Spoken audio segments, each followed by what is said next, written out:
Make sure you DP those in the booth, not outside, it's too cold. Doug, those drums you were talking about, they should be here tomorrow or the next day. What drums? Right. I'm coming, I know.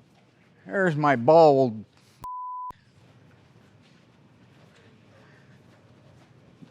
Classic's got that last evaporator valve or evaporator cord that you're looking for. Perfect. Thank you. So you're welcome. How's my hair look?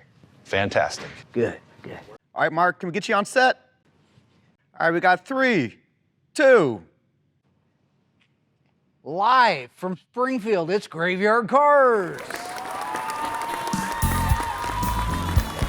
It's Graveyard Carz Live with Will Scott, Alyssa Rose, Doug Oldham, Royal Yoakum, featuring Aaron Smith, the Graveyard Carz Ghouls, musical guest Laura Black Wines, and your host, Mark Warman. Ladies and gentlemen, Mark Warman.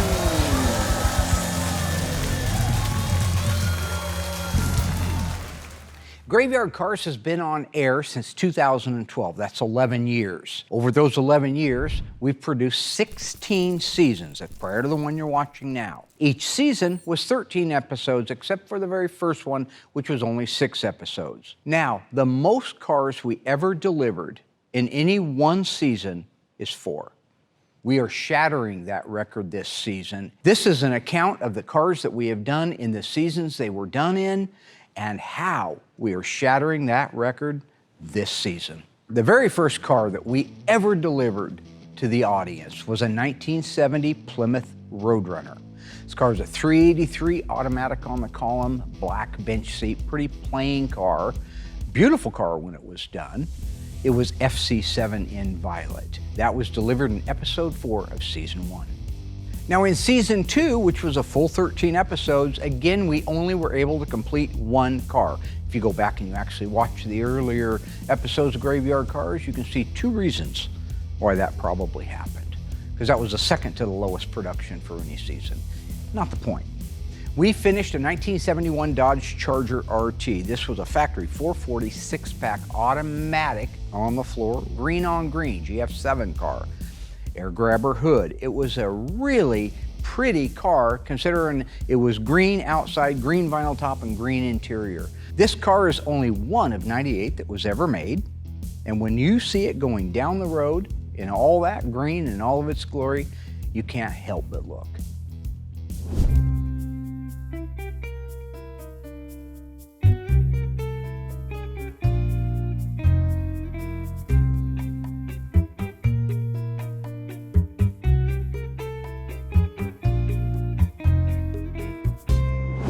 The very first car we completed in season 3 was in episode 1, our 1971 Phantasm Cuda. This is a real 344 speed car that the owner chose to have us make into a Phantasm tribute car. And we took a few Tony liberties on it, but not a lot of them. We didn't put the sunroof in it and we didn't flare the quarters, but the rest of it was very much in the spirit of the original Phantasm. Oh yeah. And that's the one that you got to meet one of your idols. Yeah, Don Coscarelli and also A. Michael Baldwin came out. But that was a really fantastic car when it's done. Don Coscarelli, Michael Baldwin took off in it driving, and we didn't see him for hours. I love this car. They had fun. I'd say, and speaking of liberties, they took a few liberties. Seeing if I can send him a quick email or... But it was a beautiful car. Oh yeah. So the second car we did that season, episode 2 in this case, was a AAR Cuda, 1970. FY1 Lemon Twist Yellow. That one we didn't do the whole thing. It was body and paint, and then we took it up to Chris Driscoll, and he took care of the 346 barrel. 6 barrel? Yeah, 346 barrel. Yep. Yeah, 4-speed. All numbers matching car. Gorgeous car. That was when I got to do the Hot Wheels track, by the way. You did, yeah. Well, it was a vindication, right? Because the first time you lost, and then you came back, and then you a little bit of practice. I think I won every time I went up there, if I'm remembering right. We do have evidence of that. Well, you can have all the evidence. That was a beautiful car. That's true. The third car that we did in season 3 was the rarest Challenger to date for Graveyard Cars, a 1970 Dodge Challenger RT 440 Magnum automatic. Console shift, houndstooth interior, plum crazy, black bumblebee stripe, luggage rack, and the infamous M51 power sunroof. This car was without a doubt a one-of-one car when it was built, no question about it. This was also the first time Tony D'Agostino ever came out and was on the show. He gave you a little bit of trouble. Do you know there's a difference? Do you have the right speaker grills for it? Difference in what? Barracuda and Challenger. Well, he just loves to find things that I misspeak about. It's not that I don't know them, he just likes to find things I misspeak about. Yeah, of course. The last car in season 3, the last 2 episodes, in fact, were dedicated to Tom Partridge's 1969 Daytona. R4 red, bright white interior, white bumblebee. White stripe and wing. Yeah. Was it 440? 440 Magnum, Yeah. automatic on the floor. Beautiful car. Gorgeous car. Single stage paint on that one. And one of the most pain in the ass customers we've ever had in history. Actually, I'm going to take that one back too. The biggest pain in the ass we've had in history. But we do love him. We just don't have anything to do with him. His family was pleasant. His family was wonderful. Good people. God rest their souls. They're still alive. And if you guys are keeping track, that is 4 cars in one season. By season 3, we did 4. That was a record at the time. All right, starting up with season 4 of Graveyard Cars, we went backwards. We got 2 cars done, starting with the 1972 Dodge Charger Rally. This is a 318 automatic with the Rally package on it. Factory FY1 top, banana yellow in Dodge. Plymouth is lemon twist yellow. A beautiful car, numbers matching. The gentleman, the true real life version of Sparky Griswold.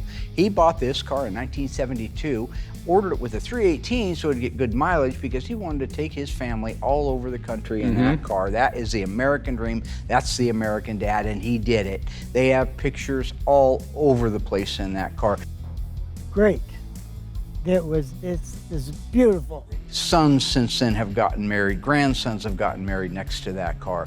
It is a beautiful car and a beautiful tribute to a wonderful man who, sadly, in the last couple of years, we did lose Jim. I follow him on Facebook. We stay in touch because once you're in the Graveyard Cars family, you're in it. He touched so many millions of lives, a wonderful human being. So I'm glad we had an opportunity to do that one. So the only other car we did that season was a wing car, a 1970 Superbird that belonged to the Hills. It was in Alpine White, 440 Super Commando automatic, and that car had an amazing story. It's just incredible that the car has sat for 30 plus years with no paint on it. Mike came across it and another one, ended up buying them both. Restored them both. Restored them both. Well, he did the Has first. them both. I did one of them, he did the other one, right? And this is another American family. When this car was done, him and his son flew out for the reveal, along with the guy who had it in the field for 30 years, Mike's wife, beautiful Jen. They all came out, we revealed the car to him, and after that, unbeknownst to me, they hopped in the car and drove 4,000 miles home to Sumter, North Carolina, in that car. That's an epic road with trip. no trouble on a freshly restored car, which is on itself quite a miracle. So when you look at the car, the family, the history, the road trip, it was a great way to button up season 4.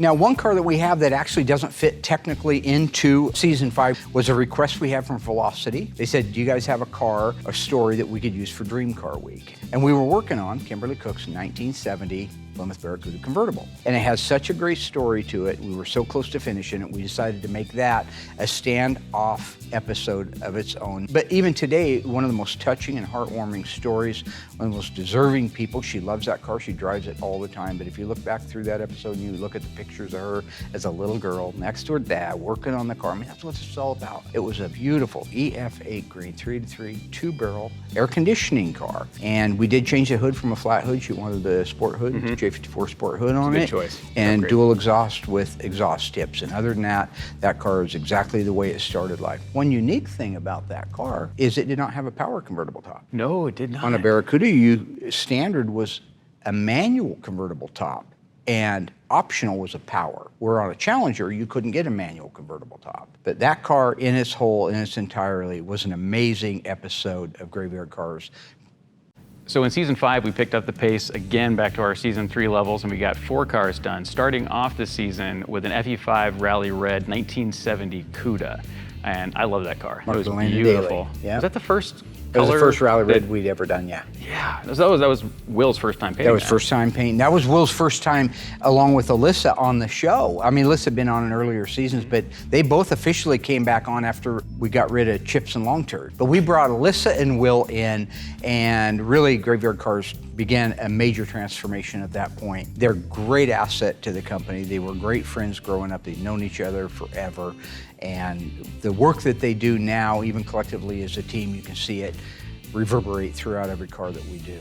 But the Cuda itself was a 1973-83 four-speed Cuda. It wasn't numbers matching because the original engine was gone. It was in pretty bad shape when we got it, but when it was done, it was beautiful, and they just absolutely loved it. Still have and love the car today. So the next car in season 5 we did was another 1970 Cuda. This one was EV2 Tour Red. This is the one that had the sabotaged engine. Somebody, and we probably have a feeling of who did it, but we can't prove it. It's unknown. Somebody had poured sand down a freshly restored engine and ruined it. So when it came time, we were all done with the body, all done with the paint, ready to deliver it, fired it up. We fired it up initially, but it had sat for a couple of years. It was during those couple of years that somebody sabotaged the engine. We had to tear the engine completely back down again, completely rebuild it back up again, bore it 60 thousandths over. But at the end of the day, it was a beautiful car. It was a very rare car. It was one of the highest options cars we've ever done because it had rear window louvers, rear spoiler, EV2 Tour Red, hockey stick stripe, automatic with console on the floor. It was a well-optioned car, and that car ended up going home to Switzerland. Wow, so other than Canada, that was like our first Other than international... Canada, that was the first international Going one. abroad. Going abroad. Sexist.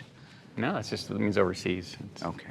Well, I don't call them broads. I think of them No, as that's equals. abroad, it's one word. So the next car in season 5 was one of my favorites, 1970 Challenger RT 446 pack, black interior, FC7, white vinyl top. I love the 1970 Challengers, and this one was incredible. Stripe Delete. It was a nicely optioned car, but they didn't even go for the stripe. There's no stripe on it at all, so it just had the RT badges on the fenders. But it was all numbers matching car. I think in the end, it was one of the few cars that was real pure that didn't have any excuses when it was done. That brings us up to the 4th car we delivered in season 5, which is my favorite car of all time, 1970 Dodge Charger RT, 426 Hemi, 4-speed. What color is it? FK5 burnt orange. Black interior, console shift, bumblebee stripe, vinyl top, absolute stunning car. One owner, family had it forever, gave it down to his son when he passed away. Guy still has a car, loves it every single day. And the biggest reveal in Graveyard Carz history at that time was that car at PK Park in Eugene, Oregon. Remember, there was like That was a massive reveal. over Yeah. a million people in And you the had stands. to train. Yeah, I had to train because I was going to throw out the first pitch. They wanted me to throw out the first pitch. And what it was, I wasn't training that I could get the ball across. I was training that I wouldn't hurt the guy. You've seen the No, you bionic did a man. good job because you I got got it across. just across, but not so much Right, that like if I'd have put any more on Yeah. it, he could have lost a kidney I'm sure or he an eye. appreciated that, especially having to play the game Yeah, afterwards. but that was a very fun episode and an amazingly beautiful car. That is 4 cars completed in season 5. Now, folks, the reason we're counting these down is because, as I mentioned earlier, this is a record-breaking season for the number of cars that we got done. So we wanted to count off the cars that were done this season concurrently while we're doing the catch-up. One car, a 1970 Dodge Super Bee 446-pack 4-speed, belonging to a gentleman who bought it brand new when he was stationed in Vietnam. Still has the car today. He could still whoop my ass today. Loves the car. It's a fantastic car with a fantastic story. You said he was like Colonel Jessup from A Few Good Men? I think you said that, but I would agree. I mean, I think he was tougher than Colonel Jessup by a long shot. Yeah, this guy wouldn't have got caught in the end. Colonel Jessup got caught. His ego was writing checks, his body can't cash. That's true. But that car went home, and even though it went home in an unenclosed trailer, an open trailer, if you will, I was worried to death that it would have a chip, it damaged something, and it got home perfect. That's because that's fate. That is 1 car for the season.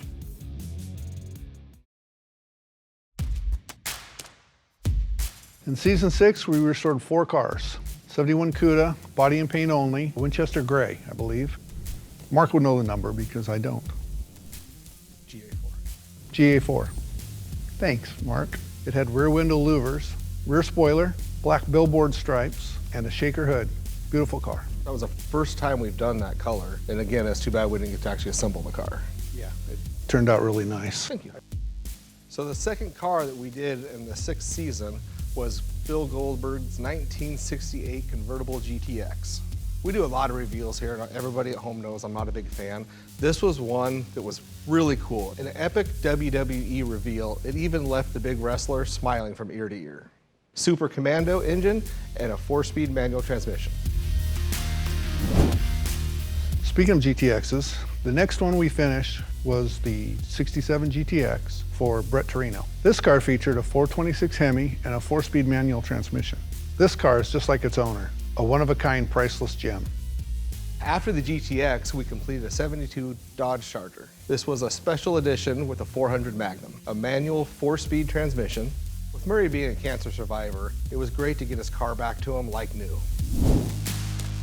In season 7, we only finished 3 cars. The first one was a 69 Hemi Roadrunner convertible. This car was painted Q5. What color is that? Beautiful seafoam turquoise. Seafoam turquoise. Yeah. Automatic transmission. Yes, sir. It also featured power windows. It is believed to be the only one built that way from the factory. The next car that we got completed in season 7 was our 1971 SEMA Cuda. It featured the 392 crate engine, 6-speed Silver Sport transmission. This car had it all, and it let everyone know that Graveyard Carz has arrived. Even still today, it's one of the most photographed and talked about cars at the Mopar booth at SEMA.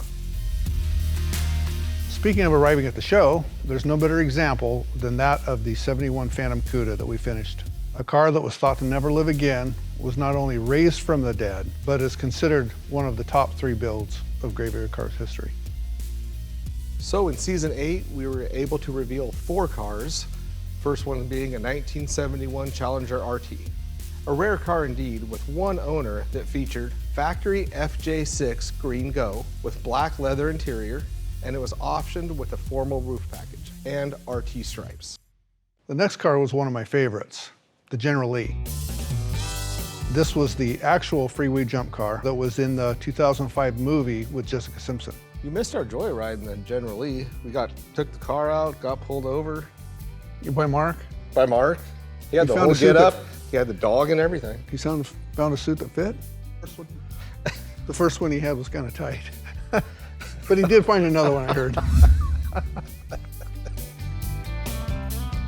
In episode 7 of season 8, we finished this gorgeous 1970 Roadrunner with a 383 4-speed and FY1 lemon twist yellow. While they made quite a few of these cars back in the day, this one held special memories for the owner and his family. Oh my gosh, it's beautiful. And reminds us, as one of the most important things we do, is celebrate family and friends. The last car we finished in season 8 was the 1970 Dodge Challenger RT that formerly belonged to Chips. It was an all numbers matching 440 Magnum, 4-speed transmission, painted plum crazy, with a white longitudinal stripe and a black vinyl top. It also featured a black leather interior. Since this is our record-breaking year for deliveries, we can't forget our very special 1971 Roadrunner. This car touched the hearts of everybody who watched it.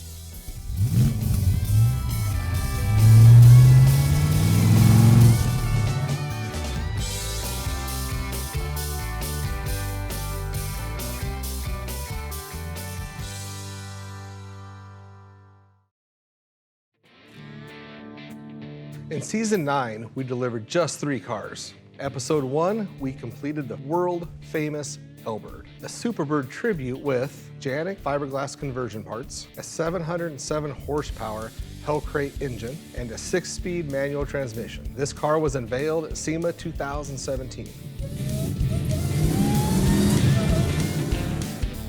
The next car to be finished in season 9 was our Q5 Seafoam Turquoise 69 GTX for Mr. Manning. His father bought it brand new when he was in Vietnam, and it was handed down after he passed away. It featured a 440 Super Commando engine and an automatic transmission. The last car we did in season 9 was our 1970 Challenger RT SE. This car is loaded with options like speed control, power windows, air conditioning, and leather seats. It was a 440 Magnum with an automatic on the column. In season 10, we were only able to complete 3 restorations, starting with one of my favorite cars, the Little Dead Wagon. It featured a Ray Barton 426 Hemi with a blower shop 871 supercharger. This unique little truck was unveiled at the 2018 SEMA show in Las Vegas. The next car in season 10 was Jim DeLucci's 1972 340 Duster. Jim had the original window sticker from a car that he bought when he was 16, so Mark was able to duplicate his own car, right down to the custom steering wheel and Krager wheels. The final car of season 10 was the epic one of one, 1970 Dodge Coronet RT convertible. It belonged to our good friend Brett Torino. This car had it all. 426 Hemi, 4-speed transmission, power windows, you name it. Today it's one of the highest valued and one of the rarest B-bodies, with an estimated value of $1.5 million. In season 11, we only got 2 cars done. First was our 1968 Dodge Charger RT in factory ZZ1 turbine bronze metallic with white interior. It was a 440 Magnum with an automatic transmission. Second car we finished was a 1970 Dodge Challenger RT, 446 pack, with a 4-speed in B7 blue. Now this car was a factory N code 383 that we upgraded to appear like a factory V code Challenger. Mark and I took it out for a ride and had a blast. So for those of you that are keeping track, we're about to introduce the third car of this season, and that car is our SEMA TA Challenger. This car had it all, featuring a Hellcat red-eye engine, 5-speed manual transmission, Magnum Force power rack and pinion steering, a Dana 60 rear axle, painted in EK2 Go Man Go orange. So it was one of the funnest builds we've done to date. We got to paint the wheels on it. We did? Well, we got to paint the wheels. Uh-huh. All the fabrication that went underneath the hood to make sure everything fit correctly. The lower control arms looked amazing. Mark hated them. I thought they looked good. Well, what else did you like about it? It was a hit at the show next to Wendell's Hemi Cuda. It was. Got a lot of attention, didn't it? Yes, they did. Shined up really nice. A lot of people, a lot of pictures, and I couldn't be more proud of those 2 cars there.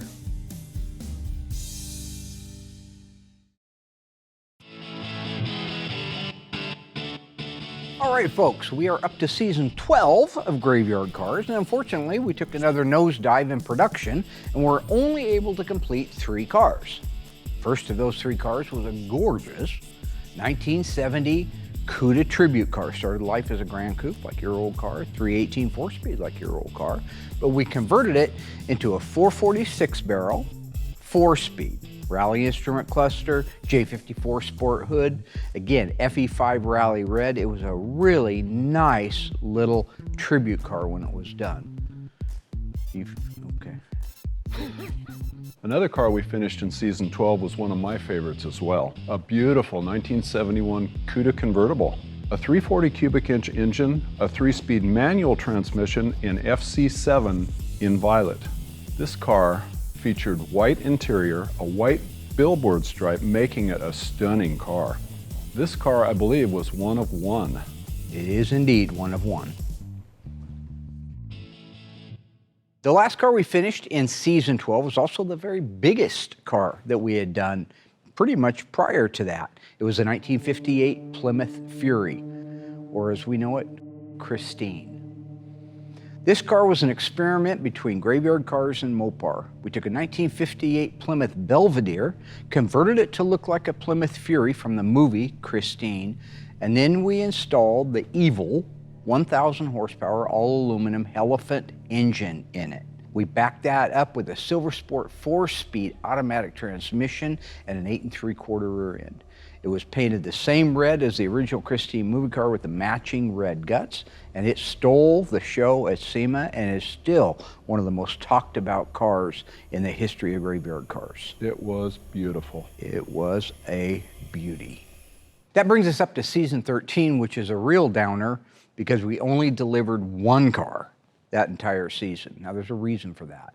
That was when COVID was going on. We pushed through and got one car finished and delivered to the owner. And that was Mr. Martinez's 1970 Plymouth Roadrunner. This car is an exact twin to the one he had bought brand new when he was a kid and used to ride around with his younger brother, Ed, in the passenger seat. We converted it from what he would have had, which is a 383 4-speed originally, over to a 392 crate engine and a 6-speed Silver Sport transmission, bucket seats, 354 Dana in the back. It was painted EW1 Alpine White, the black vinyl top, and a V21 sport treatment on the hood.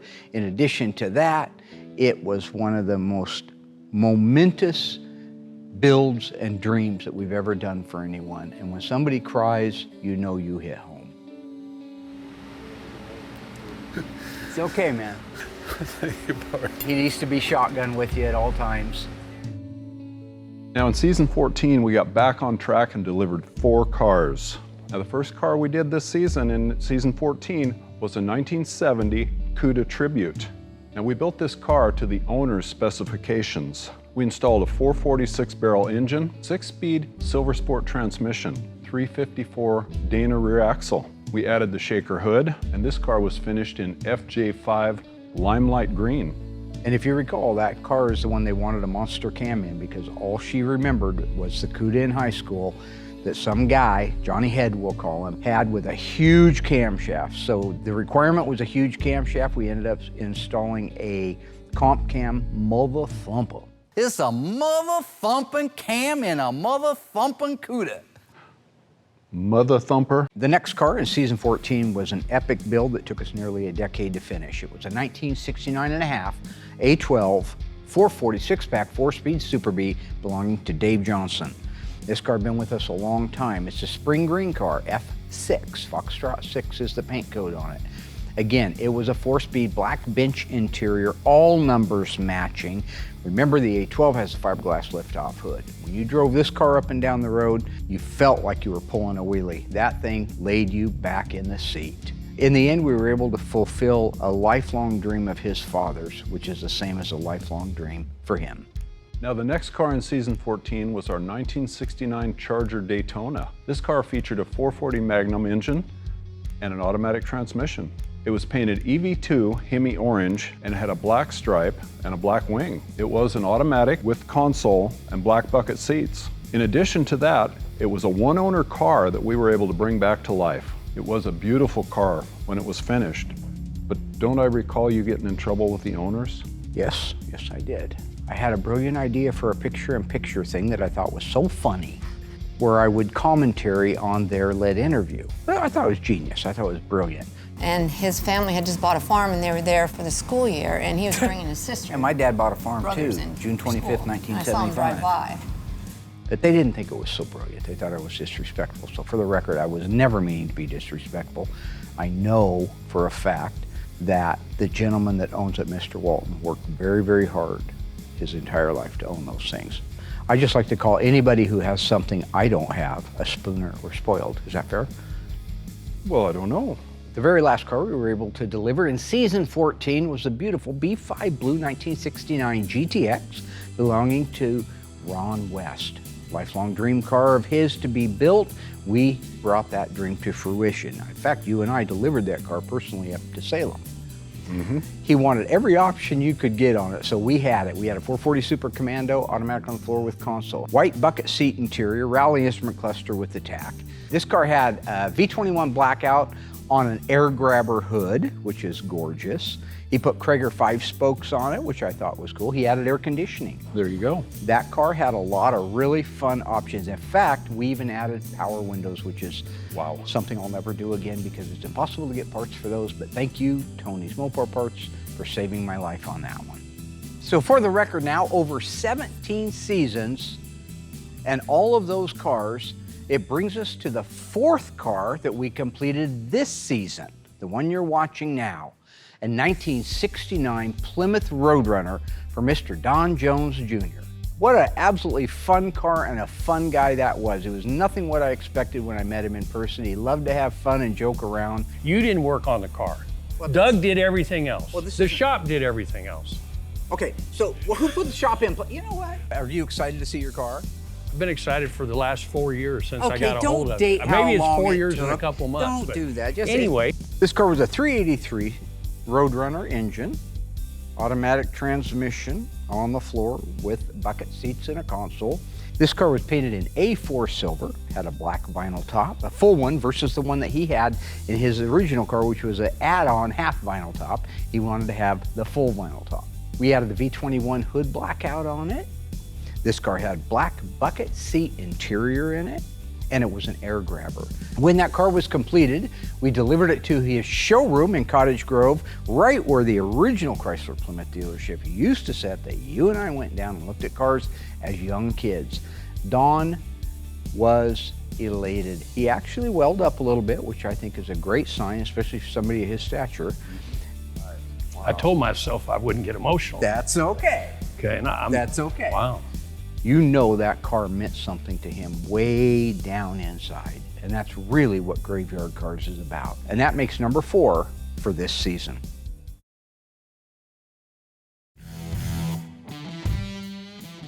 So in season 15, we delivered 3 cars. First of all, it was a 1968 Roadrunner for Mr. Curtis, 383 4-speed car. And a couple of cool factors about his car is, one, it was done in QQ1, which is a beautiful blue, matching bench seat, some weird package that comes with it. Oh, this is the one. Don't interrupt, it's not right. They provided all the reveal footage to us. So the car got shipped to their house, they recorded it with their phones, gave it to us to air to you guys. It was actually kind of a unique take on things, so it was pretty cool. Matching bench seat, blue interior. Matching bench seat, blue interior. With a decor package. That's why I said the decor package. No, you said some funny package. I didn't say funny. The next car we finished after that was a 1970 Plymouth Cuda, one of your favorite cars. Won it by far. 340 automatic, but this is a factory FM3 hockey stick car. Very, very rare colors. Now, all we did was the body and paint on it. The owner wanted to do the assembly himself, but it came out gorgeous. And even the assembly that he did, I mean, the car looked really good done. I just wish we could have done it being the first pink car. So the last car that we did of season 15 was Cindy D'Agostino's 1970 Challenger. This was a gorgeous car, 440 automatic car, purple, white top, white stripe. This was the car that Tony took a lot of liberties on. Mr. OE wasn't quite OE on this car. Yeah, why? Ellis Island hasn't got that many liberties. He added everything. He added the bench seat, he added the automatic on the column, the white stripe, the white top. He just wouldn't stop because he had the parts. No, he's not Mr. Original. Everybody at home, let's just make that clear. But Cindy, you got a beautiful car and you're a sweetheart of a woman. You deserve that car. And moving on to season 16, we only did 3 more cars. If the painter got them done quicker, we'd get them done quicker. I'm on 1969 Dodge Charger RT Special Edition A47. This is a 440 Magnum 4-speed 354 Dana in T7 copper with black interior. Absolutely gorgeous, stunning car. One of my favorite ones to go through the shop. It was a nice car to start with. It really was. It was a beauty when it was done. If you look at that car standing back with everything on it, the bumblebee stripe, the wheels he chose, everything on that car added up to be an absolute stunner. So the car after that we did was a 1970 convertible Roadrunner, EV2 Tour Red. This car was gorgeous, had a convertible top, black bucket seats, 4-speed, and this was a car that we shipped to the owner, and not only that, we shipped Jeffrey to go film it. So it was another great reveal. The Tiny. Yeah, forget all that pageantry. Tiny takes the Midwest. Yeah, and he had a wonderful flight there, got to spend a few days, relax. It was like vacation for him there. With this car, we did put the air grabber on it, but kind of like Tony with his Liberties, it wasn't supposed to have the air grabber on it. Owner wanted it as an option, added on there along with the bucket seats. There's no problems with that. But it was a beautiful car when it was done. It was. And the very last car we did in season 16, probably one of the most epic builds we've ever done, the 1971 Hemi Cuda, otherwise known as Phoenix Cuda. B5 blue, all numbers matching, 426 Hemi automatic. Beautiful car, billboards, factory, leather interior factory, Loaded AM, up the FM. crap shack.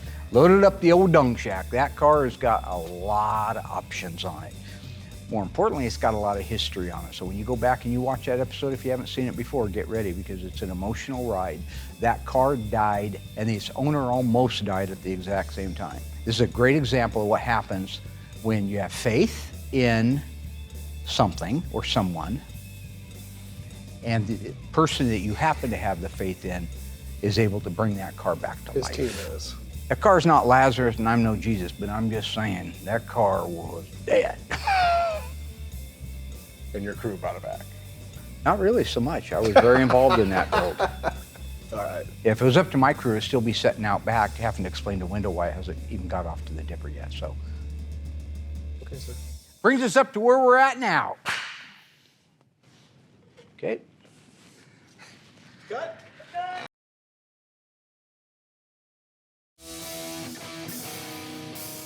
And now we are up to the record-breaking number of cars for this season, number 5, which is our catalog Cuda, the 1971 426 Hemi automatic that we debuted earlier in the season.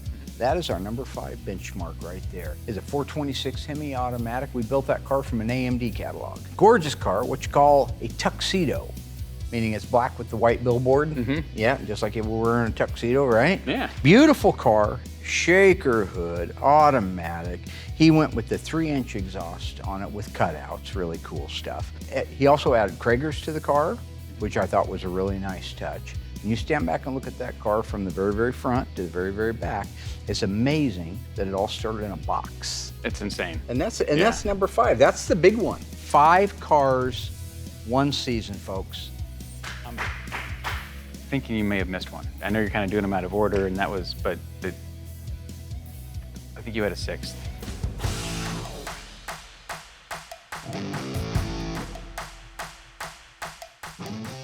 Oh yeah, the Demon. Forgot about that. We delivered 6 cars. Count them, 6 cars that we got done this season. The other one you haven't seen yet. You've seen bits and pieces of it over the season and seasons, but our 1971 Dodge Demon, Mr. Norm's car, went home to the owner, who, by the way, is ecstatic about it. This is its reveal because we're planning on having a more robust backstory on the car next season, but I wanted it's home, it's with the owner. I'm gonna count it as 6. That's the rule, that's the new benchmark for it. Look at that car. Car ran and drove wonderful. 340 6-pack, Mr. Norm's car, 4-speed. Houndstooth interior, beautiful. Right? Love the houndstooth interior. It's one of my favorites. That's Yeah. gorgeous, absolutely. And it's a bench seat houndstooth. Is this the only Mr. Norm's car we've done so far? It's the only Mr. Norm's car we've ever done to history, and it is documented like you haven't seen. You got it all, the original bill of lading, the original point of sale, window stickers, you name it, they are all there. That car is loaded with documentation and all numbers matching. FE5 Rally Red, an amazingly unique car. You look at from the grille on the Demon, which is incredible looking, to the taillights, which are all by themselves just for the Demon. It's a one-of-a-kind car that needed just about everything imaginable done to it in the way of metalwork. But when it was done, and you stand back and look at it, it's a fantastic car and a great representation of what we do. That is 6 cars, 1 season. That's amazing. That's the record. That's the record. That's a world record, folks, right there. So when you're watching me inside there, enjoying rolling through the gears, keep in mind that that car is our record-holding car.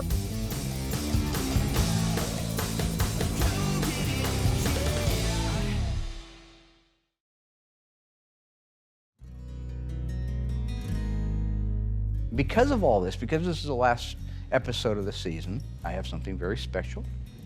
A good friend of mine, Laura, reached out, who made a beautiful song and video tribute to her late father, who had a '68 Roadrunner.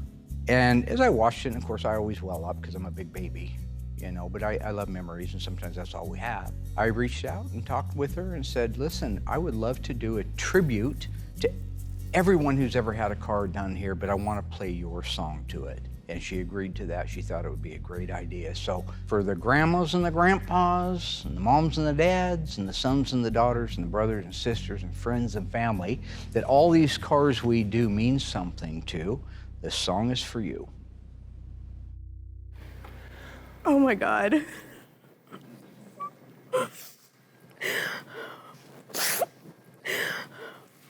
He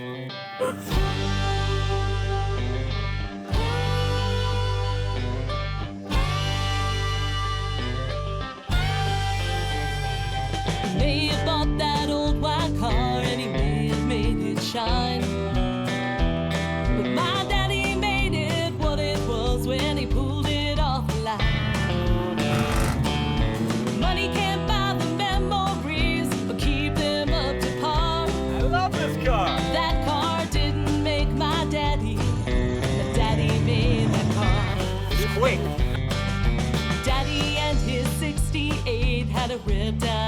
track. Blowing doors off on every run, hoping headers and slicks on back. Not a car around could match up to that old 4-speed in those days. Oh, like the good old days. We'd beg to hear about that car. He'd just smile and say, he'd say them burning tires and octane, they smell just like cologne. One by one I'd line them up, I'd send them all back home. That quarter mile took seconds, but the memories they last. That's so cool. You can sit back in that driver's seat, but you can't relive the past. Just like I You remember. can sit back in that driver's seat, but you can't relive the past. These will keep it forever. And his son will pass off to his children. Daddy hung up his racing keys when he and Mom were with. Ran machines in a factory just to keep our family fit. The hero of the track became the hero of our home. Mama, let's get a ticket in this thing. Still sitting in the driver's seat, just on a different road. He'd say them burning tires and octane, they smell just like cologne. One by one I'd line them up, I'd send them all back home. Oh, Mark, I'm impressed.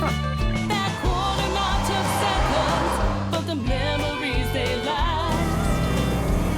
You can sit back in that driver's seat, but you can't relive the past. I will enjoy with my son. You can sit back in that driver's seat, but you can't relive the past. I wanted to get it done for him. But Daddy and his car have been gone for quite a time. But his name is brought up anytime a Mopar hits the line. He'd say them burning tires and octane, they smell just like cologne. One by one I would line them up, I'd send them all back home. Wow. Oh, that quarter mile took seconds. Oh my But gosh. the memories they last. You can sit back in that driver's seat, but you can't relive the past. You can sit back in that driver's seat, but you can't relive the past.